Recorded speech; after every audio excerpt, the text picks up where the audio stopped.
चलिए कार्यक्रम को हम लोग प्रारंभ करते हैं।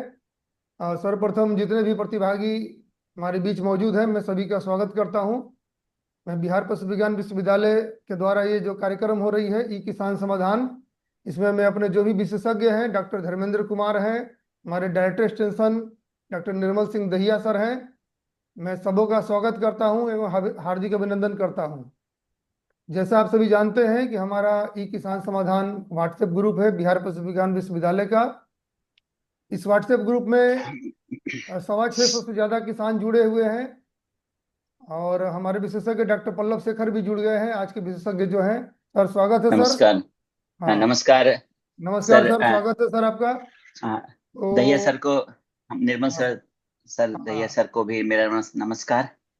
हाँ, तो हमारे व्हाट्सएप ग्रुप में 650 से ज़्यादा किसान हैं और जो किसान को पशुपालन, सभी पशुपालक किसान हैं और पशुपालन में जो भी समस्या होती है वो लोग हमारे ग्रुप में डालते हैं और उनका समाधान उसी समय कर दिया जाता है। और उसके बाद हम लोग प्रत्येक प्रथम और तृतीय शनिवार को हम लोग रिव्यू मीटिंग करते हैं, जिसमें प्रश्नों पे चर्चा होती है और हम लोग चर्चा करते हैं कि हमारे जो समाधान बताए गए थे किसान बंधु को, वो कितना ठीक हुआ, किसान का पशु ठीक हुआ कि नहीं हुआ, या कोई समस्या रह गई तो हमें बताते हैं और उसके बाद एक विषय पर चर्चा करते हैं। तो हमारा आज का चर्चा का विषय है दुधारू पशुओं में जो लंपी स्किन बीमारी अभी फैल गई है, तो उसके ऊपर आज चर्चा होगी। तो विशेषज्ञ हमारे डॉक्टर पल्लव शेखर हैं, जो प्रोफेसर हैं, वेटनरी क्लिनिकल कॉम्प्लेक्स के हेड हैं और वेटनरी मेडिसिन में प्रोफेसर हैं सर। तो सर का मैं हार्दिक स्वागत करता हूं सर। और जैसा कि हमारी कार्यक्रम में होता है कि सबसे पहले हम लोग प्रश्नों पर चर्चा करते हैं, तो हम लोग उसी से स्टार्ट करते हैं और प्रश्न पर चर्चा होने के बाद हमारा जो आज का टॉपिक है लंपी स्किन बीमारी, उस पर चर्चा स्टार्ट होगी। तो आप सभी को ये पीपीटी दिख रहा है? कोई भी किसान बंधु बताएंगे? दिख रही है तो बताएंगे। पल्लव जी सर, दिख ये रही है। पीपीटी दिख रही है सर? जी दिख रही है। नहीं नहीं, नहीं दिख रही हमें। नहीं दिख रही है सर? नहीं। मेरी पीपीटी दिख रही है सर? हाँ, खुल रहा आपकी है सर। ई किसान की दिख रही है। हाँ, वही हाँ किसान ठीक। समाधान की, जी सर, हाँ। हाँ। तो ये हमारा 32वां एपिसोड है। इसके पहले हम लोग 31 एपिसोड कर चुके हैं। ये हमारे विशेषज्ञों की सूची है ई किसान समाधान ग्रुप के। तो अभी हमारे दो तीन विशेषज्ञ और जोड़े गए हैं, जिसमें डॉक्टर दुष्यंत हैं, डॉक्टर भावना है और डॉक्टर रमेश कुमार सिंह है। मौजूद नहीं थे, जिनका प्रश्न था खासकर। तो अब हम लोग अपने अगले कार्यक्रम के अगले पड़ाव की ओर बढ़ते हैं, और जिसमें कि हम लोग विशेषज्ञ के द्वारा चर्चा की जाती है। तो आज के हमारे विशेषज्ञ हैं डॉक्टर पल्लव शेखर, जो कि प्रोफेसर है वेटनरी मेडिसिन में और हमारा जो वेटनरी क्लिनिकल कॉम्प्लेक्स है उसके एचओडी भी हैं, हेड ऑफ डिपार्टमेंट भी हैं। तो सर का मैं स्वागत करता हूँ सर, हार्दिक स्वागत है आपका। धन्यवाद सरोज। हाँ। हाँ, और कृपया शेयर करने का अलाउ करिए। जी जी सर, जी सर, जी सर, एक मिनट सर, शेयर मल्टीपल पर। सबसे पहले आज हम हाँ अपने अध्यक्ष डॉक्टर निर्मल सिंह दहिया सर का स्वागत और अभिनंदन करते हैं, जिन्होंने आज हमें इस एक ज्वलंत मुद्दे पे बात करने का मौका दिया है। इसके साथ ही एक्सटेंशन विभाग के डॉक्टर सरोज, इनका भी आभार व्यक्त करते हैं कि इन्होंने आज हमें पशुपालक भाइयों के सामने बोलने का मौका दे रहे हैं। इनके साथ ही डॉक्टर यादवन और डॉक्टर पुष्पेंद्र का भी स्वागत, और खास करके इस समस्या पे जो कि अभी सबसे ज्यादा अगर कोई फोन कॉल हम लोग के पास आ रहा है, प्रतिदिन फोटोग्राफ शेयर हो रहा है, और अभी मैंने प्रश्न उत्तरी में भी देखा कि सबसे ज्यादा अगर 50% अगर मैं प्रश्न देखूं तो लंपी स्किन डिजीज पे है।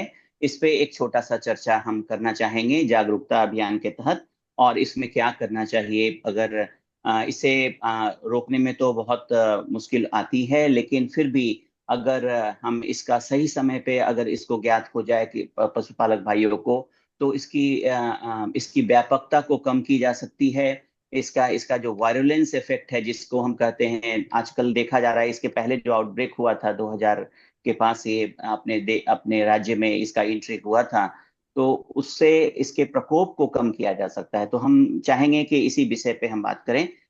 हम शेयर करना चाहेंगे एक पीपीटी।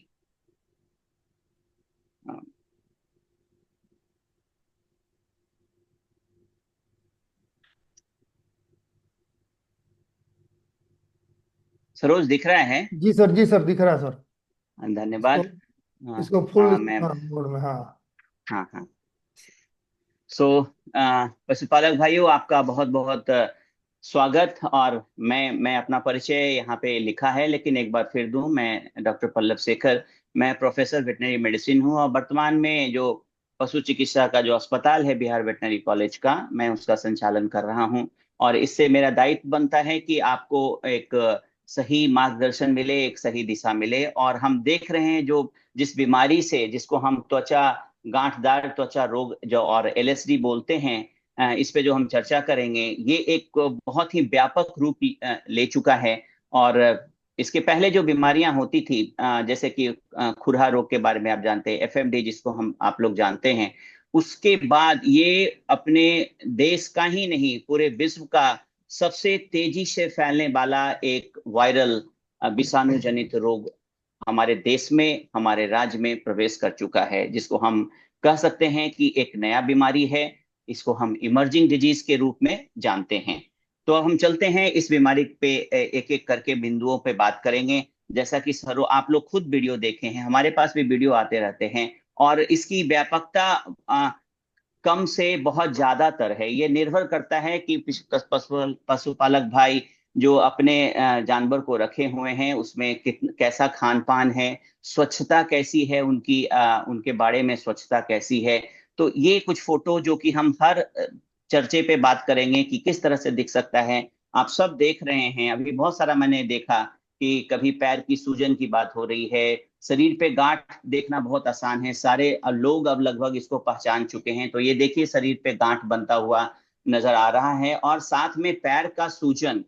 तो बहुत सारे वेरिएबल पिक्चर मैंने आप किसान बंधुओं के लिए, पशुपालक बंधुओं के लिए आज हम आपके सामने प्रस्तुत करेंगे।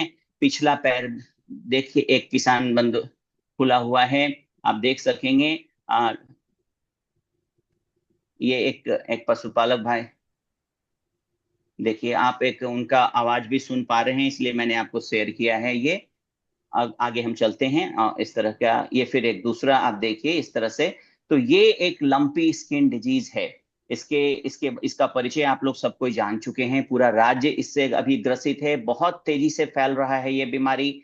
और इसके लिए हमें त्वरित कार्रवाई, खास करके इस जब अगर हो जाए, क्योंकि बचाव करने में हम बहुत सारी अभी बात करेंगे, जिसमें कहाँ पे हम अक्षम होते हैं, क्यों हम इसका बचाव जल्दी से नहीं कर पा रहे हैं, उस पर चर्चा करेंगे। पशुपालक भाई, क्या करें कि जो गाय अभी ठीक है उसको कैसे बचाया जा सके।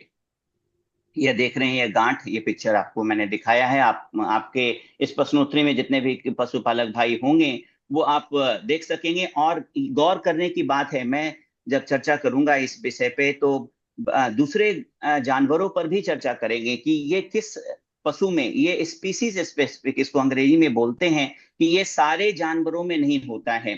खास करके जो देखा गया है, अगर आपके पास भेड़ है, बकरी है, गाय है, और आ, अगर आपके पास बहुत सारे जानवर हैं, तो हमने देखा है, या आप भी ऑब्जर्व कर रहे होंगे, देख रहे होंगे, कि ये सिर्फ सिर्फ गायों को प्रभावित कर रही है। तो इस तरह से हम इस चीज को ज्ञात करेंगे कि ये एक खास करके एक ऐसा वायरल बीमारी है जो कि हमारे गायों को प्रभावित ज्यादा कर रही है, और दूसरे पशु जो कि उसके संपर्क में भी हैं, उसमें ये बीमारी नहीं देखा जा रहा है।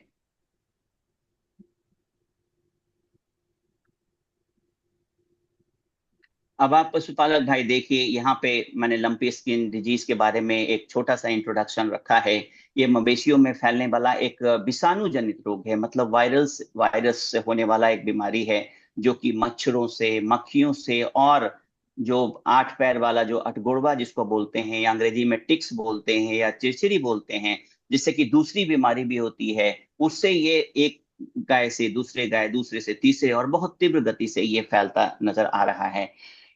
खास करके ये बीमारी त्वचा को अफेक्ट करती है, लेकिन दूसरे जगहों पर भी इसके नोड्यूल्स, इसका जो गांठ देखा जा रहा है, खास करके थन के ऊपर भी, पैर के ऊपर भी, कहीं कहीं पे बहुत एक छोटा सा ही गांठ बन के रह जाता है। जैसे भी मैंने एक पिक्चर देखा, हमारे पशुपालक भाई बता रहे थे कि उसकी सर्जरी करनी पड़ गई, और उसमें इलाज, उन्होंने सर्जरी के माध्यम से उस घाव का इलाज किया है, और वो धीरे धीरे, जैसे कि हमारे डॉक्टर राजेश ने बताया है कि वो अब त्वचा, उनका वो घाव एक सिंगल घाव के रूप में। तो ये गंभीर समस्या है जिसमें बहुत व्यापक रूप से पूरे शरीर में गांठ बन सकता है, किसी खास भाग में गांठ बन सकता है, कि थन में बन सकता है, या पैर के पास भी एक छोटा सा गांठ बन के रह जाता है। तो ये एक समस्या है जो कि हम पशुपालक भाई ऐसा अगर देख रहे हैं, एक छोटा सा गांठ भी बन दिखाई पड़ रहा है, तो हम सोच सकते हैं कि ये एक त्वचा रोग है जो कि लंपी स्किन डिजीज के नाम से प्रसिद्ध हो चुका है। ये हमारे, ये बीमारी सिर्फ त्वचा रोग तक सीमित नहीं है, इसमें बहुत ही आर्थिक लाभ, आर्थिक हानि हो रही है हमारे पशुपालक भाइयों को। जैसे कि दूध की कमी, बहुत तीव्र रूप में बुखार होना, जिससे कि अचानक तेज बुखार, बहुत दिनों तक बुखार रहना, भूख की में कमी, और इस तरह से, और अगर गाभिन पशु है तो उसमें अबॉर्शन होने की संभावना। तो ये सारे मिलाकर के अगर हम देखेंगे तो लंपी स्किन डिजीज हमारे पशुपालक भाइयों के लिए आर्थिक रूप से एक बहुत ही महत्वपूर्ण बीमारी बन चुका है। हम देखते हैं, मैंने दोनों भाषा का यहाँ पे प्रयोग लाया है क्योंकि आपके प्रश्न को मैं देख रहा था यहाँ पे। तो आप लोग अंग्रेजी के भी कुछ भाषा को भी जानेंगे, मैं हिंदी में बात करूंगा आपसे। तो ये जो मैं स्लाइड यहाँ पे आप देख रहे हैं पशुपालक भाई, इससे मैं ये बताना चाह रहे हैं कि ये लंपी डिजीज स्पीसीज स्पेसिफिक है, मतलब कि कैटल को, हमारे गाय वंश के पशुओं को प्रभावित कर रही है। और उसी के बगल में बहुत ही आश्चर्यजनक ढंग से, हमारे गाय और भैंस दोनों पागुर करने वाले जानवर होते हैं। आप भैंस में, अगर हम अभी तक एक भी फोटोग्राफ्स मैंने नहीं देखा है कि भैंस में, ऐसे माना गया है कि भैंस में भी हो सकता है, लेकिन इसका जो इंसिडेंस, इसका जो प्रकोप है वो नगण्य है। अगर हमारे पशुपालक भाई को अगर कोई भैंस का पिक्चर मिले तो जरूर हमें बताएं, हमारे डॉक्टर सरोज कुमार रजक जी को फोटो भेजें, ताकि मैं दूसरे को भी बता सकूं। लेकिन जैसा अभी तक मैंने 2-3 महीनों में ये आउटब्रेक को देखा है, उसमें अभी तक भैंस से हमने रिपोर्टिंग नहीं देखा है किसी ने, इन्होंने अभी तक हमको पिक्चर नहीं भेजा है। तो आप देख सकते हैं कि ये एक बीमारी है जो कि बकरियों के पॉक्स से निकला हुआ एक बीमारी है, जो अब विकृत रूप ले चुका है, और ये पॉक्स के जैसा एक बीमारी है जो बकरी पॉक्स से अब हमारे गायों को प्रभावित कर रहा है। अगर थोड़ा सा हम भौगोलिक वितरण और ट्रांसमिशन संरचन देखें कि ये कैसे ट्रांसमिट करता है एक जगह से दूसरे जगह, तो इसके एक इतिहास है कि ये अफ्रीकन कंट्री से होते हुए यूरोपियन कंट्री से, एशियन कंट्री में, बांग्लादेश से, बंगाल से, हमारे बिहार झारखंड होते हुए ये हमारे राज्य में कुछ वर्ष पहले, और इस वर्ष खास करके बहुत तेजी से ये बीमारी फैला है। इसके मुख्य जो कारण हैं, जैसे मैंने पहले भी बताया है, शरीर के ऊपर मच्छर मक्खी, जो काटने वाली मक्खियां होती हैं, जो मच्छर होते हैं, और खासकर टिक्स, जिससे दूसरे बीमारी, खास करके जैसे अभी सर्रा रोग के बारे में बात हो रहा था, जो कि फ्लाई से फैलने वाला एक बीमारी है जो वर्षा ऋतु में फैलता है। खास करके थैलेरिया एक बहुत ही महत्वपूर्ण बीमारी है बिहार राज्य में, थैलेरोसिस जिसको हम बोलते हैं, जिसमें खून की कमी हो जाती है जानवर में, और जानवर में अचानक मौत भी हो सकता है। बेबेशिया नाम का बीमारी आप देख रहे थे, मैंने एक प्रश्न देखा जहां की लाल पेशाब के बारे में चर्चा, हमारे मंडल ने बहुत अच्छा उपचारों से बताया है। तो ये एक बीमारी है जो कि किसी वाहक के द्वारा, खास करके ये वायरस, जैसे खुरहा रोग हवा के द्वारा फैलता है, ये हवा के द्वारा नहीं फैलता है। एक कोई ना कोई वाहक, खास करके टिक्स, काटने वाली मक्खियां, या फिर जो मच्छर हैं, उनसे काटने से एक जानवर से दूसरे जानवर में फैलती है। इसलिए इस बात का ध्यान रखना होगा, जो इसे वेक्टर बॉर्न डिजीज बोलते हैं, जिससे, जो कि स्वच्छता से इसका बहुत ही महत्व है। तो इसलिए मैंने अंग्रेजी में लिखा है हाउ एलएसडी इज ट्रांसमिटेड, मतलब कि लंपी स्किन डिजीज एक जानवर से दूसरे जानवर में कैसे फैलते हैं। तो ये वेक्टर बॉर्न डिजीज है, ये बताना इसलिए जरूरी है क्योंकि किसान भाई अगर जान जाएंगे कि ये बीमारी कैसे फैलता है, तो अपने बाड़े में, अपने ऐसे जगहों पे ऐसा उपाय लगाएंगे। या पूर्व में हमारे जो पूर्वज होते थे, देखते थे कि शाम के समय मैं देखता था गांव में कि वो कुछ धुआं किया जाता था, जिससे कि मच्छरों और मक्खियों की इस संख्या को कम की जा सकती है, खास करके ऐसे समय में जिस समय बारिश का मौसम हो, जिस समय जल जमाव की संभावना हो। आप देखते हैं इस मौसम में जो high temperature, high humidity, temperature, वातावरण का तापमान ज्यादा होता है और आर्द्रता ज्यादा होती है, जिसको हम टेम्परेचर ह्यूमिडिटी इंडेक्स बोलते हैं। ये दोनों बहुत महत्वपूर्ण है इन तीनों को फैलने के लिए, मच्छरों को फैलने के लिए, मक्खियों को फैलने के लिए, और चमोकन जिसे हम टिक्स बोलते हैं उसके फैलने के लिए फेवरेबल सीजन है। और हम देख पा रहे हैं कि इसी सीजन में लंपी स्किन डिजीज बहुत तेजी से फैल रहा है। मैंने आपके लिए फोटोग्राफ लाया है कि कैसे ट्रांसमिशन, कैसे संरक्षण हो सकता है एक जानवर से। तो ये कुछ ऐसे ऐसे फ्लाई हैं, बाइटिंग स्टेबल फ्लाई जिसको हम बोलते हैं, मक्खियां, और ये टिक्स जो कि बहुत ही साधारण दिखने वाला सा टिक्स, जो कि सिर्फ एलएसडी के लिए रिस्पॉन्सिबल अब नहीं हो पा रहा है। कभी कभी मैं आगे चर्चा करूंगा कि आज पहले वाले आउटब्रेक में मृत्यु दर कम मिला था, इस बार के लंपी स्किन डिजीज में कुछ जानवरों में मृत्यु का भी रिपोर्ट है, जो कि उसका दूसरा कारण भी हो सकता है, जिसकी जांच की आवश्यकता होती है। इसलिए लंपी स्किन डिजीज अगर हो और उसमें तीव्र ज्वर हो, तो इसके ब्लड को बिहार वेटनरी कॉलेज के क्लिनिकल कॉम्प्लेक्स में भेज करके जांच जरूर करा लें। कोई जरूरी नहीं है कि सिर्फ लंपी का इन्फेक्शन है, उसमें कोई दूसरा प्रोटोजोआ इन्फेक्शन जैसे कि थेलेरिया, बेबेसिया या सर्रा भी हो सकता है। इसलिए अगर मिक्स टाइप ऑफ इन्फेक्शन होते हैं, तो ऐसे जानवरों में मरने की संभावना बहुत अधिक होती है। ये मैंने सीजन पे बात किया है कि कब ये सीजन, जब आप देखेंगे कि जब तापमान अभी ज्यादा हो रहा है, ह्यूमिडिटी, वर्षा होने के कारण ह्यूमिडिटी इस बार बहुत ज्यादा वातावरण में व्याप्त है।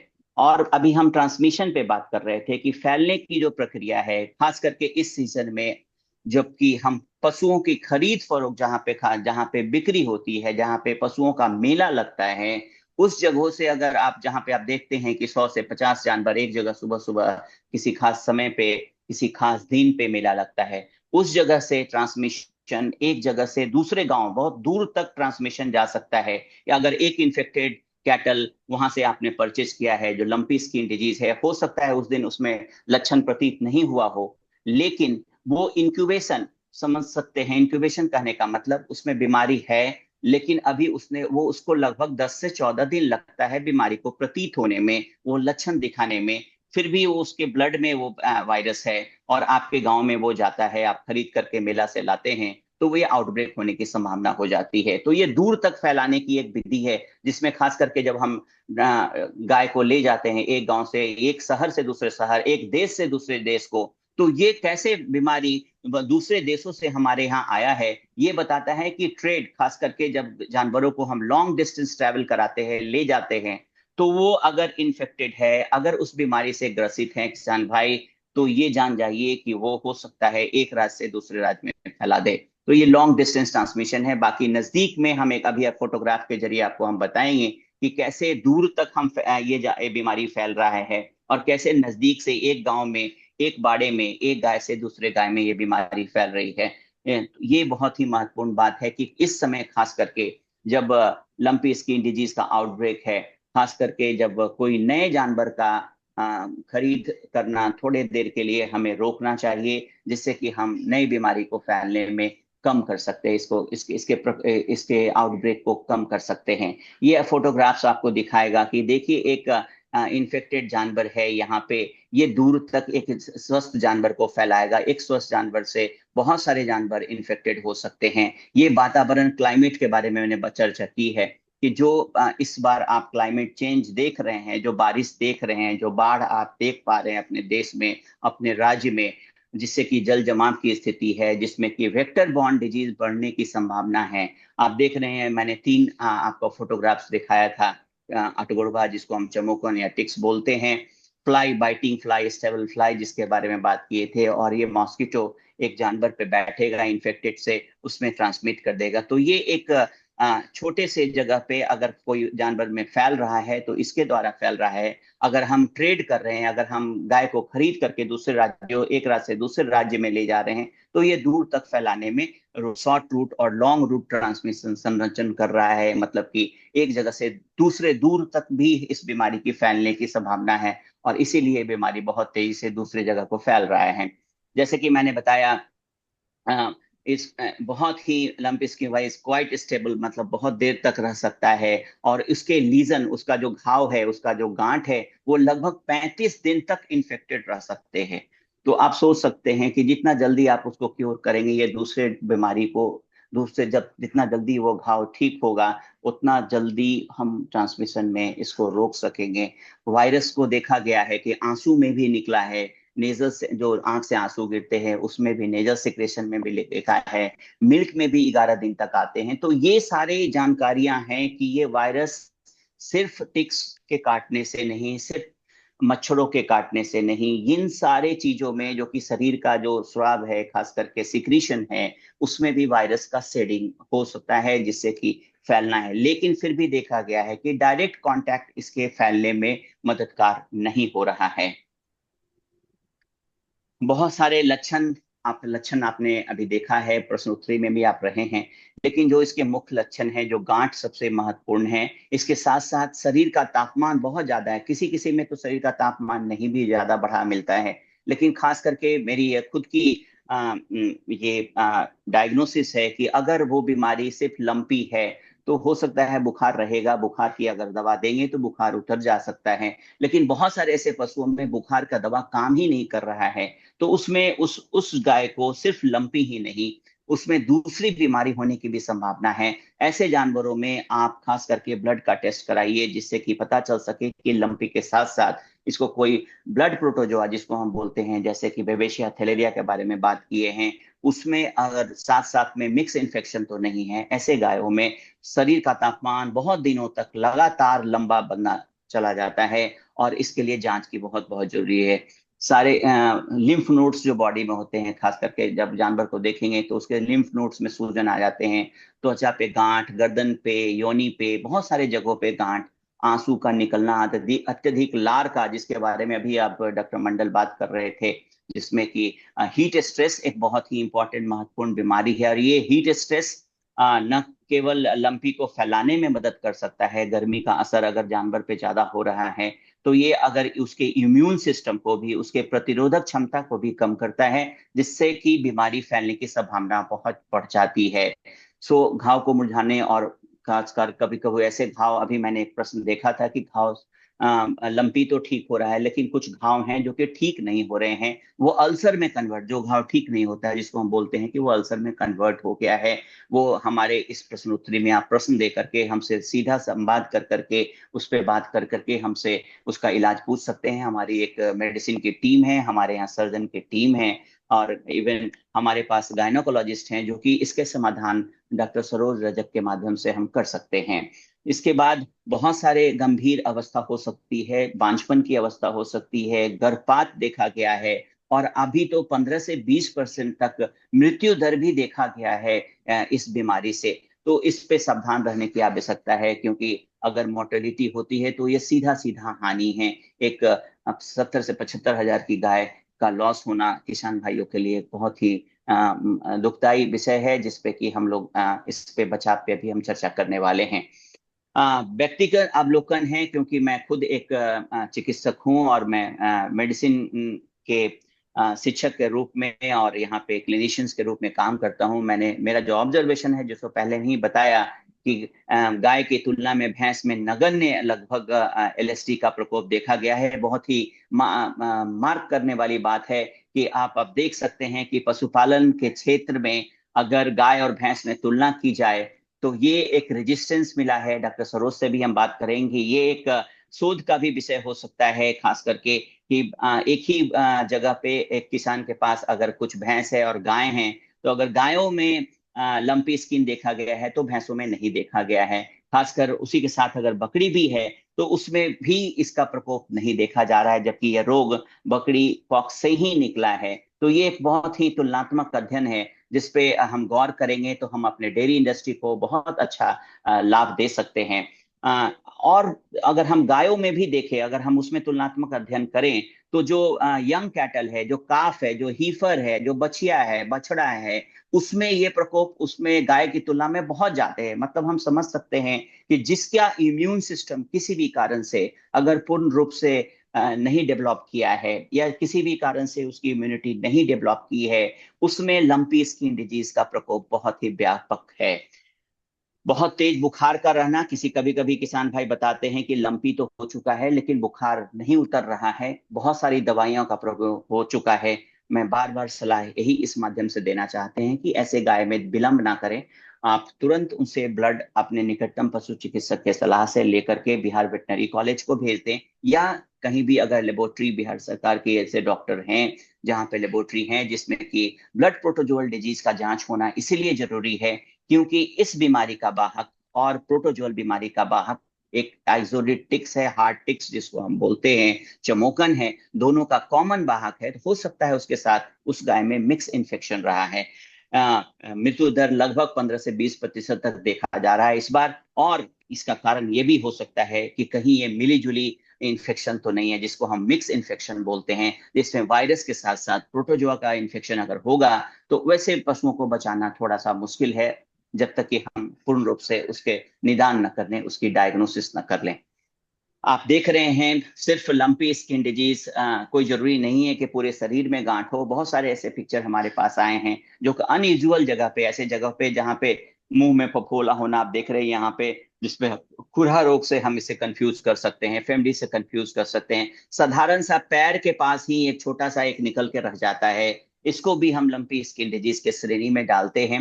हालांकि इसकी जांच करना आवश्यक है, इसके वायरस का आइसोलेशन करना आवश्यक है, लेकिन ये सारे लंपी स्किन डिजीज के ही लक्षण प्रतीत हो रहे हैं।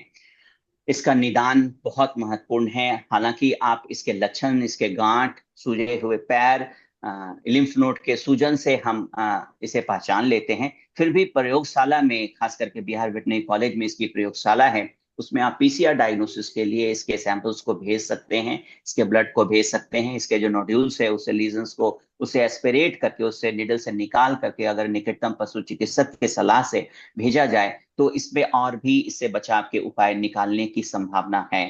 आ, भेदभावनात्मक निदान मैंने यहाँ पे लिखा है, अंग्रेजी का ये हिंदी रूपांतरण है, इसलिए इसको समझाना बहुत जरूरी है।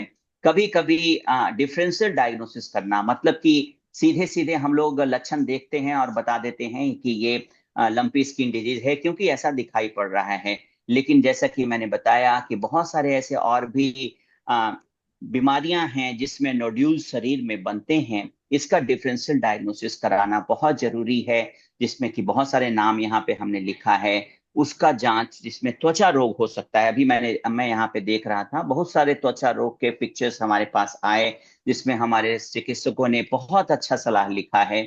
लेकिन इस बीमारी का डिफरेंशियल डायग्नोसिस कराना, इसके दूसरे बीमारी से अंतर कराना भी जरूरी है, जिसको हम खून जांच से कर सकते हैं। डॉक्टर को, निकटतम पशु चिकित्सक को दिखला करके डिफरेंशियल डायग्नोसिस करना, मतलब दूसरे बीमारी से इसका भेदभावनात्मक निदान कराना बहुत जरूरी है। नियंत्रण और रोकथाम ये सबसे महत्वपूर्ण विषय होगा, क्योंकि हमारे टॉपिक में समाधान पे ही हमें चर्चा करना है। आप इस बीमारी को लगभग जान चुके हैं बिहार का, क्योंकि सरकार भी इस पे काम कर रही है, एक्सटेंशन विभाग हमारे काम कर रही है। हेलो, हेलो सरोज, किन्हीं का कुछ प्रश्न है हाँ क्या? जी, मैं प्रश्न लास्ट, हाँ बीच में मैं किसी बोलूं? माइक्रोफोन ऑन हो गया हाँ है। हाँ हाँ, ओके। धन्यवाद। फिर मैं आप चर्चा करूंगा नियंत्रण और रोकथाम। आप देख रहे हैं एक हाथ में एक चिकित्सक ने एक एक वायल रखा है जिसमें लिखा हुआ है goat pox vaccine. Lumpy skin disease का वैक्सीन अभी भी पूर्ण रूप से नहीं उपलब्ध है। आ, ये मार्केट में नहीं आया है, खास करके इस बीमारी का, खास करके इसके विकल्प के रूप में हम लोग, पूरी हमारी सरकार, बिहार सरकार बहुत अच्छा काम कर रही है। इसीलिए आप डिस्ट्रिक्ट एनिमल हस्बेंड्री ऑफिसर से बात करिए, वहाँ के अपने जो सरकारी पशु चिकित्सक हैं उनसे बात करिए, और जो भी पशु खास करके अभी बचे हुए हैं उनमें गोट पॉक्स वैक्सीन लगवा करके हम इसको नियंत्रण कर सकते हैं। इसलिए टीकाकरण करना बहुत जरूरी है इस बीमारी से। और वो हमारी सरकार बहुत अच्छे ढंग से, गोट पॉक्स वैक्सीन का वैक्सीनेशन चल रहा है, पूरे बिहार राज्य में चल रहा है। इसका जल्द से जल्द लाभ उठाया जाए। कभी किसान भाई या पशुपालक भाई कह सकते हैं कि गोट पॉक्स वैक्सीन वैक्सीन लगाने के बावजूद भी ये किसी किसी में लंपी स्किन डिजीज देखा गया है। हो सकता है ये, क्योंकि अभी सीधा लंपी स्किन डिजीज का टीका उपलब्ध नहीं है, उसका टीकाकरण नहीं हो रहा है। हम लोग अल्टरनेटिव व्यवस्था में सरकार काम कर रही है, जो कि गोट पॉक्स वैक्सीन लगाया जा रहा है। अगर इसमें अगर होगा भी बीमारी तो उसका लक्षण बहुत कम होगा, वो जल्दी से जल्दी ठीक होंगे। अगर छोटे से इलाज पे ठीक हो जाएंगे, उसका जो टाइम पीरियड होगा वो कम हो जाएगा। तो फिर खराब आर्थिक हो गया। जो हानि है खास इधर से करके दूसरा आवाज इस बीमारी से, वो कम हो जाएगा। स्पीकर खराब हो इसके गया। अलावा, हेलो सरोज, कैमरा आपकी वेबकैम आवाज, खराब हो गया। अरे आपकी आवाज सरोज, आवाज आ रही है। ओके। जी सर, जी सर। हाँ हाँ, जो सबसे महत्वपूर्ण बात है, मैंने बताया कि खास करके जो ये बीमारी एक राज्य से दूसरे राज्य को कैसे दूर तक कैसे फैल सकता है। तो खास करके जो हम पशुपालक भाई जानवर को खरीदते हैं, खास करके मेला से लेके आते हैं, अभी हो सके तो कुछ दिन रुक जाइए, क्योंकि ये इस बीमारी बहुत तेजी से फैल रहा है। आपको पता नहीं है कि जो स्वस्थ गाय आपने लिया है उसके अंदर ये वायरस है या नहीं। इसीलिए अगर लाए भी हैं तो उसको क्वारंटाइन करिए। क्वारंटाइन कोरोना के बाद से एक बहुत ही अंग्रेजी शब्द फेमस हो गया है, कि जिसमें हम किसी भी जगह पे कोई भी इन्फेक्टेड को हम कुछ दिनों तक आइसोलेट करके रखते हैं, अलग करके रखते हैं, देखते हैं कि उसमें वो बीमारी हुआ है। जैसे हम लोग कोरोना के समय घर में रुके, उसी तरह से अगर आप ले भी आते हैं, अगर आप परचेस करते हैं, तो उस गाय को अपने हर्ड में, अपने उस झुंड में ना मिलाएं, उसको कुछ दिन ऑब्जर्वेशन में रखें, अलग रखें। ये एक नियंत्रण करने का सबसे महत्वपूर्ण बिंदु है। अगर आवाजाही पे नियंत्रण करें, अगर हम क्वारंटाइन करें पशुओं को, तो इस बीमारी को व्यापक रूप से फैलने से हम बचा सकते हैं। तीसरा जो मेरा सबसे इंपॉर्टेंट बिंदु है, जो कि वेक्टर कंट्रोल करने का मतलब मच्छरों, मक्खियों और टिक्स के से अगर हम बचाव रखें। अभी हम बहुत सारे दवाई पे चर्चा करेंगे। तो अगर स्वच्छता अभियान चलाएं, इंसेक्टिसाइड्स, पेस्टिसाइड्स का प्रयोग करें, खास करके बाड़े में। आ, बाड़े को नमी से बचाएं, बाड़े को पानी के जल जमाव से बचाएं। प्रतिदिन चूने का छिड़काव करें। ब्लीचिंग पाउडर, सोडियम हाइपोक्लोराइड एक बहुत ही अच्छा केमिकल है, उससे अगर हम साफ रखते हैं, अगर मच्छर, मक्खियों और टिक्स से अगर हम अपने पशुओं को अगर बचा ले जाते हैं, तो इस बीमारी के फैलने में नियंत्रण कर सकेंगे। कीटाणु शोधक बहुत सारी ऐसी दवाइयां हैं, जैसे कि जानवरों पे पोरॉन का सोल्यूशन लगाना। आइवरमेक्टिन का पोरॉन आता है, उसके शरीर के रीढ़ के हड्डी के ऊपर अगर हम डालते हैं, तो उस पे टिक्स, फ्लाई और मच्छरों का प्रकोप लगभग कम हो जाता है। वैसे हम कंट्रोल कर सकते हैं। और जो सबसे बड़ा काम हमारा विश्वविद्यालय या बिहार सरकार कर रही है, वो जागरूकता और सूचना, जो कि एक बहुत ही अत्यंत ही सराहनीय कार्य है हमारे विश्वविद्यालय के द्वारा। जो आज इस तरह के जागरूकता अभियान के द्वारा भी हम पशुपालक भाई को जागरूक करें कि किस कारण से बीमारी फैल रहा है, कैसे आप इसका रोकथाम कर सकते हैं। तो जागरूकता अभियान सरकार कर रही है, मेरा विश्वविद्यालय कर रहा है। और इसके लिए हम साधुवाद देते हैं हमारे ई किसान समाधान कार्यक्रम का, जिन्होंने आज इस ज्वलंत मुद्दा को आप लोगों के सामने रखा है, और हमारे जैसे एक प्रोफेसर को आज इसमें बोलने का मौका दिया है आप लोगों ने। एक बहुत ही महत्वपूर्ण प्रश्न हो सकता है। अ, कोई भी बीमारी, जब नया बीमारी होता है तो फैलता है, और कभी कभी हमारे किसान भाई, बहुत सारे ऐसे फोन कॉल आते हैं जिसमें, क्या सर ये बीमारी हमें भी हो सकता है क्या? अभी तक इसकी रिपोर्टिंग मनुष्यों में नहीं है, इसलिए अभी डरने की कोई आवश्यकता नहीं है। इसको हम वायरस स्पिल ओवर बोल सकते हैं, कि एक बीमारी जो कि जानवरों का बीमारी है, क्या मनुष्यों में भी हो सकता है क्या? जैसे कुछ ऐसी बीमारियां होती है जिसको हम जूनोटिक बीमारी बोलते हैं, जिससे मनुष्यों से जानवरों में या जानवरों से मनुष्यों में फैलता है। अभी तक लंपी स्किन डिजीज का मनुष्यों में प्रकोप नहीं देखा गया है। इसलिए किसान भाई, इस बात पे अगर आपके दिमाग में कोई बात आ रहा है तो इसे आप अपने दिमाग से निकाल लें। कोई रिपोर्टिंग अभी तक नहीं है जो कि लंपी स्किन डिजीज का कोई लक्षण, कोई घाव मनुष्यों में देखा गया है। सबसे महत्वपूर्ण बिंदु तभी होता है अगर हम एक चिकित्सक हैं, तो चर्चा तब तक सफल नहीं होगा जब तक रोकथाम के बारे में मैंने चर्चा कर ली है। लेकिन अभी आपने देखा लगभग 10 हमारे ऐसे किसान भाई के प्रश्न हैं जिसमें मैंने देखा है कि हमारे मंडल, डॉक्टर मंडल हैं, डॉक्टर राजेश हैं, उन्होंने बहुत अच्छा आपको लगभग बता दिया है। बीमारी क्योंकि वायरल है, इसका सीधा सीधा कोई इलाज नहीं है। एंटी वायरल हम कोई ट्रीटमेंट नहीं करते हैं, लेकिन इसके प्रकोप को कम करने के लिए एंटी हिस्टामिनिक, जो हिस्टामिन एक चीज होता है जो कि हम एलर्जी बोल सकते हैं, उसका उपचार करना चाहिए। एक मेडिसिन है आइवरमेक्टिन या डोरामैक्टिन, जो कि अभी उससे भी एक स्टेप ऊपर है। उसका इंजेक्शन लगा करके हम अपने स्वस्थ पशु को रखें तो मच्छर, मक्खियों और टिक्स का प्रकोप कम होगा।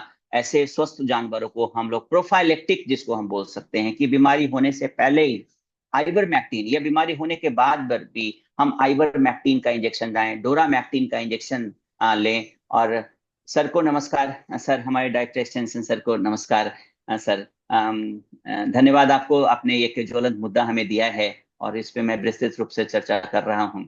तो आइवरमेक्टिन एक इंजेक्शन है और इसका भी एक नया रूप है, एक नई मेडिसिन आ चुकी है। खासकर जो दवाएं बहुत दिनों से फील्ड कंडीशन में यूज होता है उसके प्रति रेजिस्टेंस पैदा हो जाता है।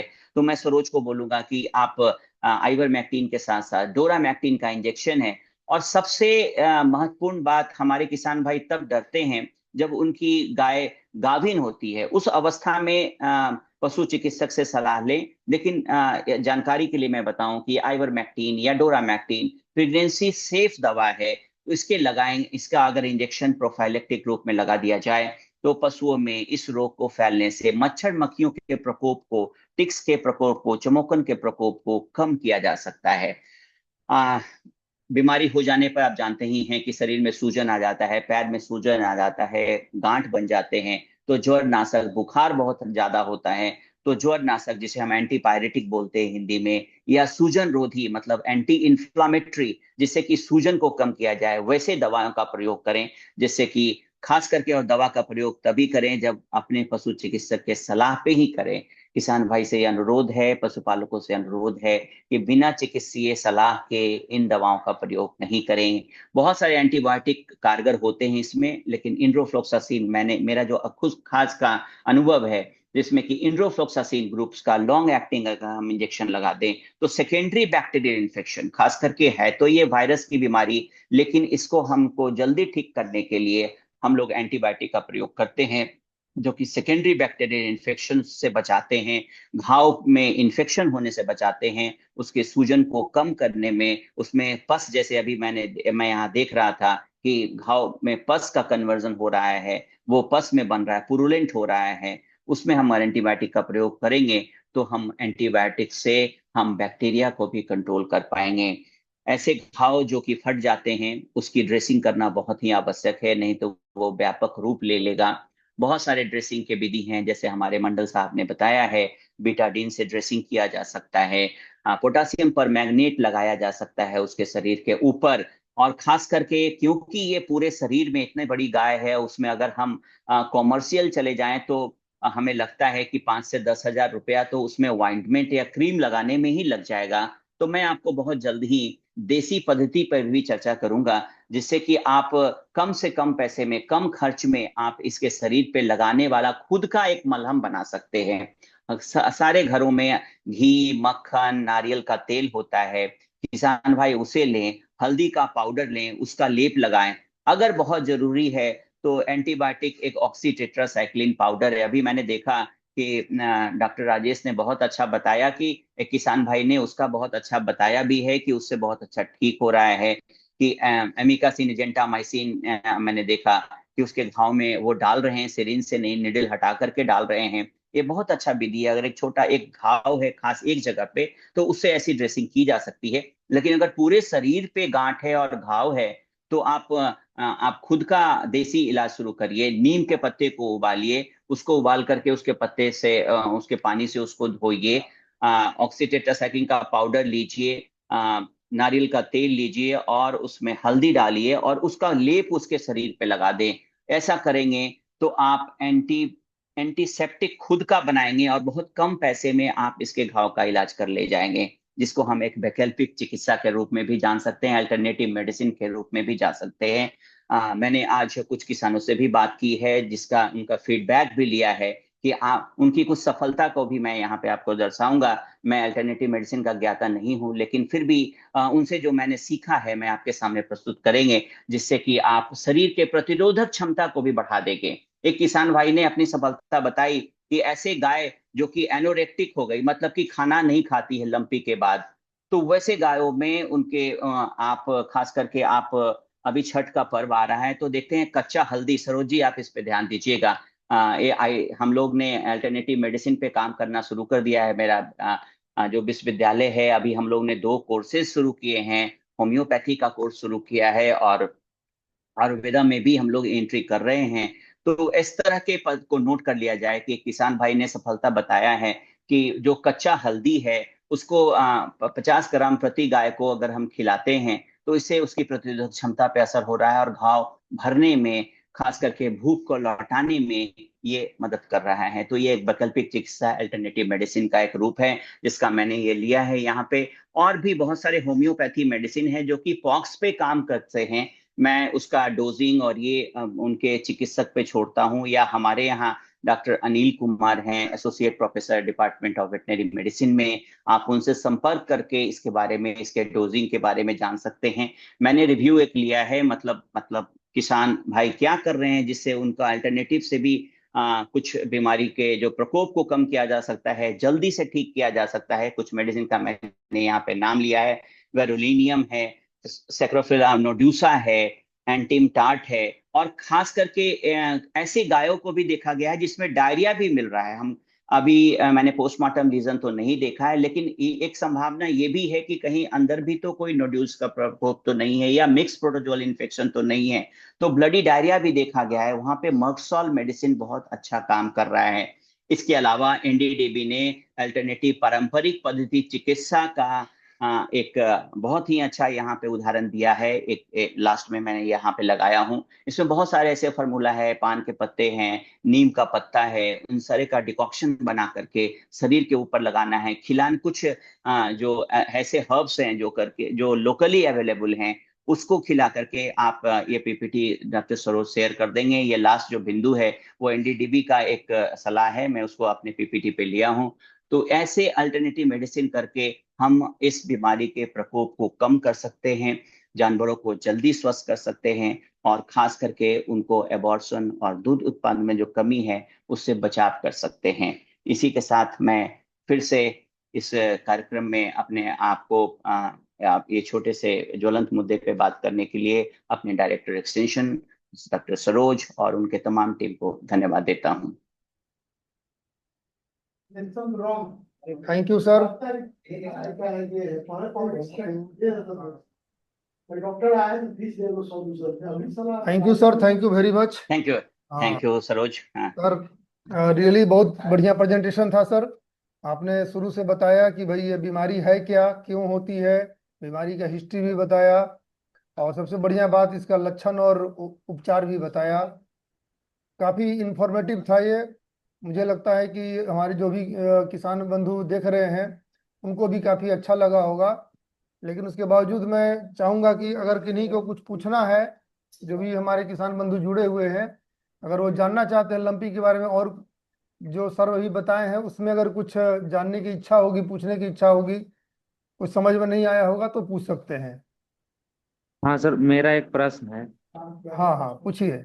सर, जी लंपी डिजीज में तो गांठदार त्वचा पर होता है, लेकिन सर अधिकतर गाय के बछड़ों में देखा गया कि पैर में सूजन बहुत भारी मात्रा में रहता है।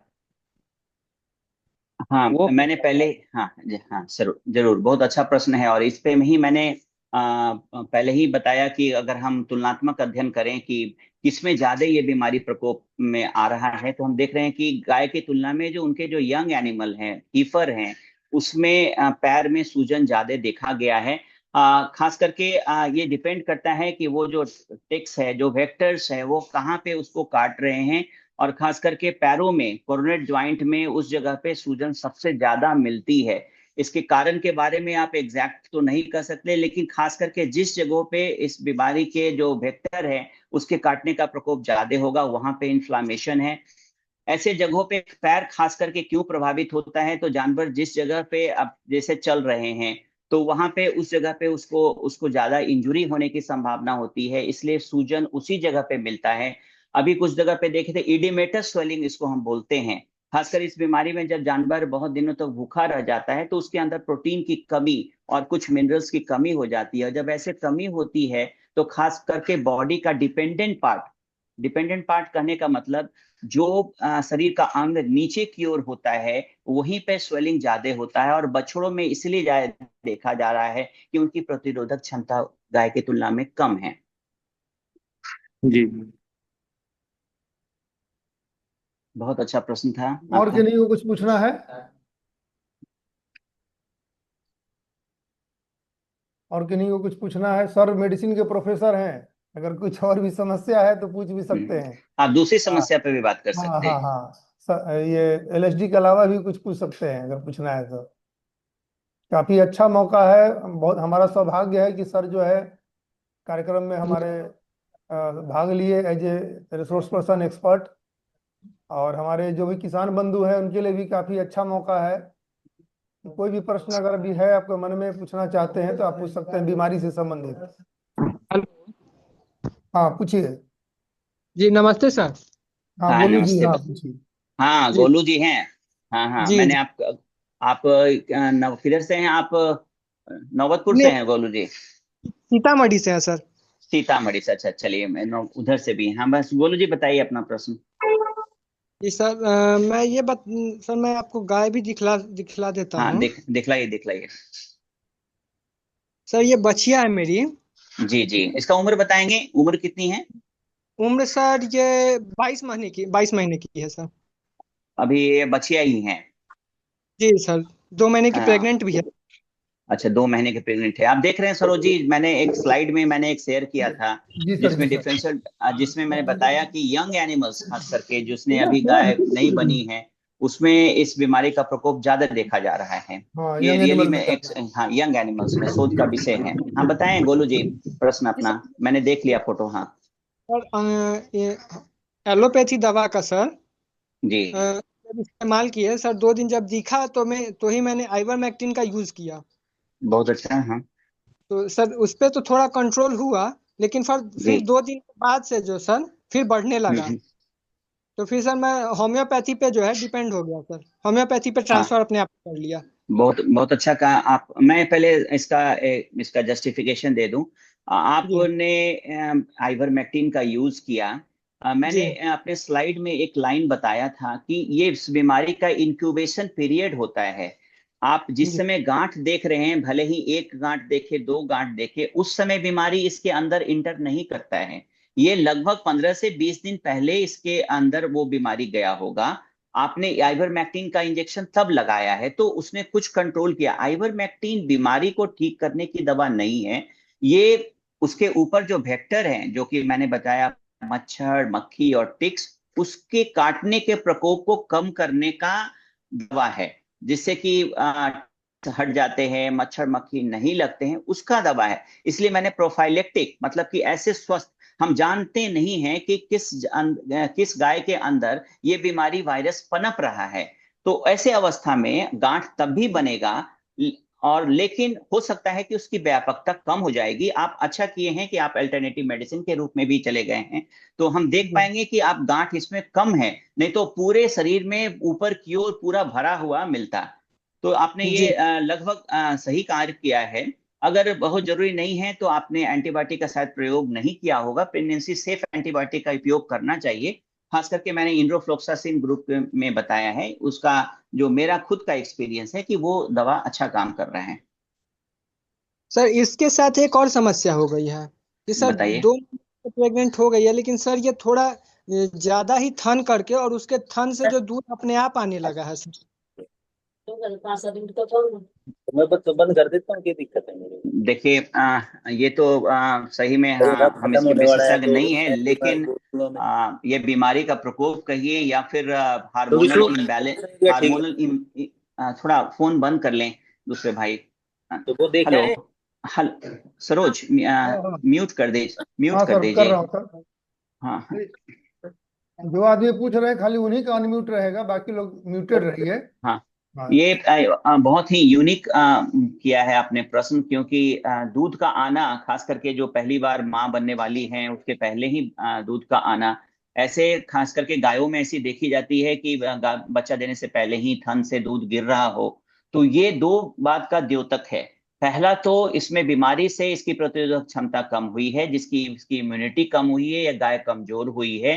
तो ये थन में एक स्फिंक्टर लगा होता है जो कि कमजोर हो गया है। तो इसके मात्रा में मिनरल मिक्सचर बढ़ाएं। बायोटीन एक बहुत ही इंपॉर्टेंट मिनरल है, उसकी उसका सप्लीमेंट करें। तो ये गाय खास करके हार्मोनल इम्बैलेंस में चली गई है इस बीमारी के, हो सकता है इस बीमारी से भी हो या इस बीमारी से नहीं, ये कहना अभी संभव नहीं है। लेकिन आप खास करके इसको सबसे पहले तो ऐसा कोशिश करिए जिसे थनैला रोग ना हो। मैं थनैला रोग पे काम करता हूं और इसके बारे में जागरूकता अभियान देता हूं। खास करके ये तो आपकी बछिया थी, लेकिन ड्राई काउ थेरेपी एक मेथड है जिसमें कि गाय जब 7वें 8वें महीने में गाभिन होती है और जब हमको पहली बार दूध छोड़ना होता है, तो उसके थन में हम खास करके टीट सिलेंट इसको हम बोलते हैं। कॉमर्शियली भी अवेलेबल है, आप हर्बल भी आप बना सकते हैं और उसके थन को ब्लॉक कर दीजिए, ताकि गाय खास करके जब अगली ब्यान हो तो उसमें मैस्टाइटिस का रोग ना पैदा हो। यहाँ पे ये सीधा सीधा इससे रिलेशन है कि हार्मोन के इम्बैलेंस में गई है, जिसको आप आयोडीन दे करके, इसको खास करके मिनरल मिक्सचर दे करके, खास करके बायोटीन एक बहुत ही इंपॉर्टेंट मिनरल है, बहुत सारी जी कंपनियां का आती है, उसको देंगे तो इस चीज को आप कम कर देंगे और लगभग इससे बचा ले जाएंगे। और थन पे ध्यान देना, थन की सफाई पे टीट डिपिंग करिए, पोटासियम परमैंगनेट का घोल का एक चुटकी बनाइए और एक कप जी में रखिए और थन को खास करके 5 6 दिन तक उसमें डुबोइए, टीट डिपिंग कराइए, ताकि थनैला रोग ना हो और इसका थन फिर अपने नॉर्मल अवस्था में है। मैक्सट्रॉल का भी आप लेप लगा सकते हैं। मैग्नीशियम सल्फेट एक पाउडर आता है जिसको आप पीस करके उसके लेप को हल्दी में, घी में, नारियल के तेल में लगाकर इसके थन पे लगा दीजिए। जी धन्यवाद सर। धन्यवाद। हाँ, एक और क्वेश्चन है सर, हम कि ऐसे हाँ एलएसडी के बारे में देखा जाए तो सर दो टाइप के देखने को मिला है, एक एक्सटर्नल और एक इंटरनल। तो एक्सटर्नल है जो कुछ दिन के बाद घाव फट जाता है, निकल जाता है, लेकिन जो साहिवाल नस्ल की जो बछिया होती है सर, उसमें है जो कि त्वचा मोटी रहने के कारण वो फट नहीं पाता है और वो घाव निकल नहीं पाता है, तो अंदर ही अंदर वो शायद इंजुरी कर देता है। और जो वो गाय या बछिया का जो अगला पैर है जिसमें सूजन हो जाता है, ब्रिस्केट रीजन में भी सूजन हो जाता है, उसको बचा पाना मुश्किल हो जाता है सर। तो सर ऐसा किया जाए कि क्या वो इंटरनल जो घाव है उसको उभारने के लिए, चाहे वो बाहर चलाए, उसके लिए जी कुछ उपाय है? देखिए शुरू से ही हम लोग जानते हैं कि खास करके आप घाव को टूट मलंगा एक दवा, आप देसी दवा जानते होंगे। अ, एक सीड्स होता है सर, डॉक्टर सरोज, जिसको हम लोग प्रयोग करते थे पुराने जमाने से घाव को पकाने के लिए। आपका ये जी प्रश्न बहुत लाजिमी है कि जिसका स्किन मोटा होगा उस पे वो हो सकता है कि उसका जो नोड्यूल्स है बहुत दिन तक रह जाए। और मैंने जी जी। बताया है कि उस नोड्यूल्स में वायरस लगभग 35 दिन तक इन्फेक्टिव रहता है। तो नोड्यूल्स को चाहे तो पूर्ण रूप से सुखा दिया जाए, या फिर मेरा जो ऑब्जर्वेशन है कि जो नोड्यूल्स फट जाता है वो गाय में मृत्यु दर भी कम देखा गया है। नोड्यूल्स के फट जाने के बाद उसमें वुंड हीलिंग, खास करके अगर घाव में, मैंने पहले ही बताया कि हल्दी का लेप, ये सारे आप लेप अगर लगाएंगे, एंटी इंफ्लेमेटरी तो आप पूरे शरीर में नहीं लगा सकते हैं, तो इस तरह का लेप्स अगर आप लगाएंगे तो घाव को, खास करके नीम का पत्ता, अभी मैं अंतिम जो मेरा स्लाइड है उसमें कुछ देसी इलाज मैंने एक शेयर किया है, जिसमें कि नेशनल डेयरी डेवलपमेंट बोर्ड ने एक बहुत ही अल्टरनेटिव मेडिसिन के रूप में उसको विकसित किया है। मैं सरोज से निवेदन करूंगा कि वो आपको प्रदान कर दी जाए। जी सर जी।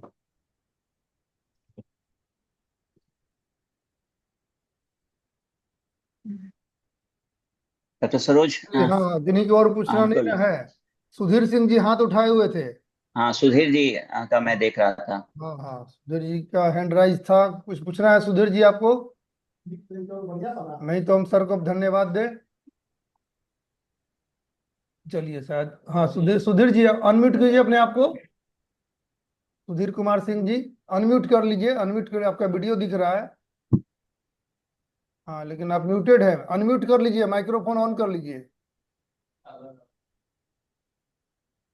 सुधीर जी कुछ बोल भी रहे हैं लेकिन म्यूटेड है इनका माइक्रोफोन। हाँ, सुधीर जी अनम्यूट करिए अपने आप को। सुधीर जी। शायद माइक्रोफोन म्यूट अनम्यूट नहीं कर पा रहे हैं। आप कर दीजिए सरोज। हाँ, हम कर सकते हैं ना। हम्म। नहीं, आस्क टू अनम्यूट खाली लिख रहा है मेरा। चैट बॉक्स में प्रश्न लिखने बोल दीजिए, अगर लिख सकेंगे तो। हाँ, चलिए, सुधीर जी आप माइक्रोफोन अनम्यूट नहीं कर पा रहे हैं, चलिए कोई बात नहीं, ठीक है। तो अब हम सर को धन्यवाद देते हैं कि सर ने बहुत अच्छा प्रेजेंटेशन दिया। और ये बीमारी लंपी स्किन बीमारी जो है, अभी पूरे बिहार ही नहीं, मतलब हमें उत्तर प्रदेश वगैरह से भी मिल रहा है न्यूज कि उधर भी फैल गया है। हमारे जो निकटवर्ती मतलब सीमावर्ती जो भी हमारे राज्य हैं उसमें भी फैल गई है। तो ये बहुत ही महत्वपूर्ण था। और हमें विश्वास है कि जितने भी सर ने बताए हैं कि कैसे कैसे बचाव करेंगे, हमारे जो भी पशुपालक बंधु हैं सभी बातों को ध्यान देंगे और अपने पशुओं को बचाएंगे। अभी हमारे लिए पशुपालन वाले जो भी व्यक्ति हैं उनके लिए बहुत ही बुरा दौर चल रहा है और बहुत ही खराब सिचुएशन है। ऐसे में पशु को बचाना बहुत जरूरी है। तो आप सभी से रिक्वेस्ट है, वैक्सीन के बारे में सर ने बताया था कि गोट पॉक्स का वैक्सीन आता है, तो वैक्सीन जरूर दिलवाइए। हाँ, पूरा इफेक्टिव भले नहीं है लेकिन थोड़ा बहुत तो आखिर मदद मिल ही जा रही है। तो जरूर वैक्सीनेशन कराइए, आइवरमेक्टिन का इंजेक्शन दिलवाइए। और सर ने बहुत अच्छा से बताया, सर को बहुत बहुत धन्यवाद। सर आज छुट्टी पर भी है लेकिन हमारे रिक्वेस्ट पे सर आ गए, इसके लिए सर को बहुत धन्यवाद देते हैं। और हम अपने director extension doctor Nirmal Singh Dahiya sir को भी धन्यवाद देते हैं कि सर शुरू में थे कार्यक्रम में लेकिन उसके बाद सर सर हैं अभी। सर आ गए, ठीक है। सर हाँ सर। धन्यवाद सर। नमस्कार सर सर। सर आपसे भी चाहेंगे सर, आप भी सर हमारे किसान बंधुओं को थोड़ा संबोधित करें sir. Thank you doctor Saroj. जी सर। मैं पूरे प्रोग्राम में जुड़ा रहा हूँ, ऐसा नहीं है। अच्छा अच्छा सर, वो आईफोन था वो तो सर आपका नाम नहीं आ रहा था, मुझे लगा कि किसी का होगा। जी सर। जी सर। पूरी हमारी जो वैज्ञानिकों की टीम है जिन्होंने बहुत ही सार गर्भित तरीके से बताया, जिसमें पर्टिकुलरली डॉक्टर पल्लव शेखर जी को मैं बहुत बड़ा धन्यवाद देना चाहूँगा कि डॉक्टर साहब आपने किसानों को उनकी सिंपल भाषा के अंदर पूरी चीजें अच्छे से समझाई। मैं समझता हूँ कि आज का ये जो लंपी स्किन डिजीज के ऊपर आपका व्याख्यान था, ये जरूर किसान भाई इसका मतलब अपने पशुपालन में इसका पूरा जो महत्व था उसको समझेंगे। और आपने जो भी बातें बताई हैं वैज्ञानिक तौर तरीके से उनका पालन करेंगे तो जरूर उनको इससे लाभ होगा। और देखिए, लंपी स्किन डिजीज ऐसी बीमारी है जिससे पशुपालकों को आर्थिक नुकसान होता है। तो अगर आप डॉक्टर पल्लव शेखर जी और हमारी पूरी टीम के द्वारा जो भी ज्ञान आपको दिया गया है, वैज्ञानिक तौर तरीके बताए गए हैं, उनको आप अडॉप्ट करेंगे, उनको अपनाएंगे, तो मैं समझता हूं कि आप अपने बहुमूल्य पशुधन को बचा पाएंगे और उससे आर्थिक हानि होने से बच पाएंगे। मेरा पूरी टीम को बहुत बहुत धन्यवाद और आभार। और सभी किसान भाइयों से मेरा आग्रह रहेगा कि आप हमारे वैज्ञानिकों से जो भी आपको ज्ञान मिलता है उसको जरूर अपने तक सीमित ना रखें, दूसरे पशुपालकों को भी ये ज्ञान साझा करें, तभी हमारी इस वार्ता का जो है सार्थकता होगी। धन्यवाद। Thank you. धन्यवाद सर। सर नमस्ते, धन्यवाद धन्यवाद सर। सर। हाँ, तो अब जो है सर, आपके दर्शन में कार्यक्रम बहुत अच्छा से चल रहा है, चलता रहेगा, मुझे पूरा विश्वास है। और अब जो है दर्शक हमें यूट्यूब से देख रहे हैं, तो ये रिक्वेस्ट रहेगा हमारे चैनल को जरूर सब्सक्राइब कर लीजिए, ताकि हमारे जो भी विद्यालय द्वारा में आती है, हमारे नए कोर्सेस भी स्टार्ट होने जा रहे हैं। तो जो भी किसान बंधु अगर कोर्स में ज्वाइन करना चाहते हैं तो आप कोर्स में भी शामिल हो सकते हैं। सारी जानकारी आपको हमारे यूट्यूब चैनल से ही मिलती है, इसलिए हमारे चैनल को जरूर सब्सक्राइब कर लीजिए। और अंत में सभी को धन्यवाद देते हुए कार्यक्रम को अब यहीं पर स्थगित किया जाता है। आप सभी को बहुत बहुत धन्यवाद।